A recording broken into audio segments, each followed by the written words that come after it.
Welcome to today's explainer. We're stepping way back in time today to examine this absolutely fascinating ancient prophetic text. It paints a surreal picture of the end of days. We're talking about a world where the very laws of nature are completely rewritten, where the dead abruptly return, and where this enigmatic figure takes a divine throne of unprecedented power. We're going to explore the profound structure behind this majestic vision and really look at why the ultimate seat of power in all this cosmic upheaval is grounded in wisdom rather than conquest. Okay, let's dive into this. The prophecy opens up with a staggering concept: the total, inescapable reversal of death itself. The text says, "And in those days, the earth will return that entrusted to it." We aren't starting with subtle changes here. We're starting with the earth literally tearing open and giving back what's been hidden away for centuries. It sets this immediate, heavy tone of an undeniable reckoning. So, to map out this wild apocalyptic vision, we'll follow the text's exact prophetic timeline.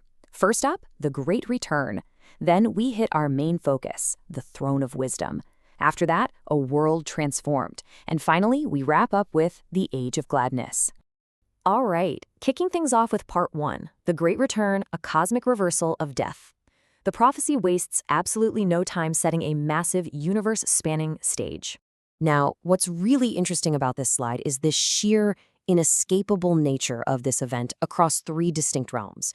We've got Earth, Sheol, and Hell, all of them compelled to act. The ancient writers didn't just casually say everyone comes back. They meticulously categorized the domains of the dead like it's a cosmic accounting audit. Earth returns what was physically buried. Sheol, that shadowy underworld of ancient tradition, coughs up the spirits it received. And Hell? Well, Hell returns what it owes, calling in this massive, unavoidable cosmic debt. There are absolutely no loopholes here, guys. This great return is binding across every single dimension of existence. But here's the thing. This mass resurrection isn't just chaotic collateral damage. Out of this vast, overwhelming multitude, the text tells us there's a highly specific choosing of the just and the holy. This terrifying cosmic upheaval is actually a rescue mission. The day has finally come for the just to be saved. So while the scale is massive, the intent behind it is incredibly precise and deeply moral.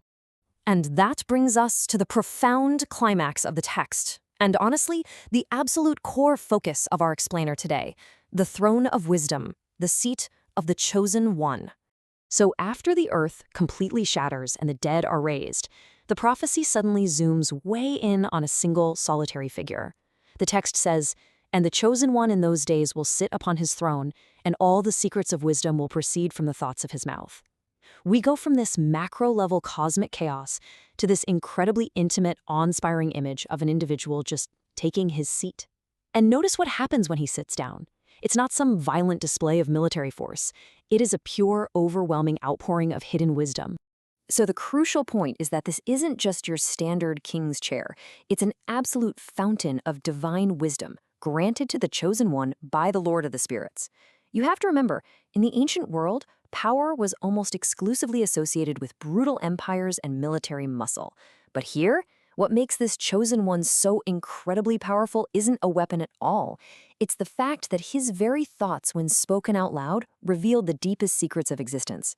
By placing him on this specific throne, the text is radically suggesting that ultimate authority has nothing to do with violence. It's all about truth, clarity, and the revelation of divine secrets.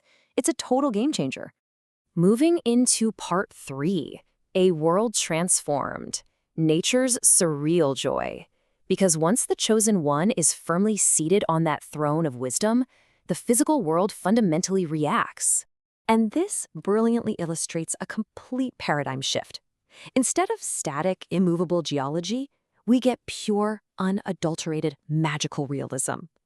The text actually says the mountains will skip like rams, and the hills will spring like lambs satisfied with milk. I mean, this is joyful, unrestrained chaos. The sheer weight of the truth and wisdom radiating from that divine throne is so overwhelming that the oldest, heaviest parts of the earth suddenly start acting like playful young animals. It's such a stunning visual metaphor for total renewal. And right on the heels of that poetic imagery, the text drops this fascinating little detail, and they will all be angels in heaven. So the physical earth isn't just happy, it's being fundamentally elevated. The boundary between the earthly landscape and the celestial realm completely dissolves. The salvation brought by the Chosen One essentially turns the physical world into a heavenly state. Which brings us right to our final act, the Age of Gladness, the utopian payoff for the individuals who were resurrected and chosen at the very beginning. Let's move to and see how this builds into this gorgeous, step-by-step resolution. First, the Chosen One arises, anchoring the entire new reality. Second, the earth reacts with pure joy. The text literally says their faces will shine in gladness. And finally, the ultimate reward.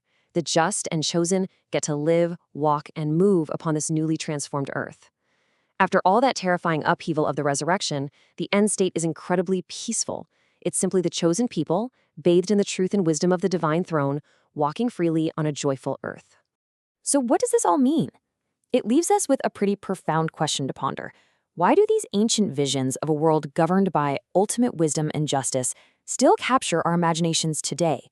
Even thousands of years later, this radical image of the Chosen One revealing the secrets of the universe from a throne of truth, it still resonates so deeply with our modern desires for clarity and the ultimate restoration of the world.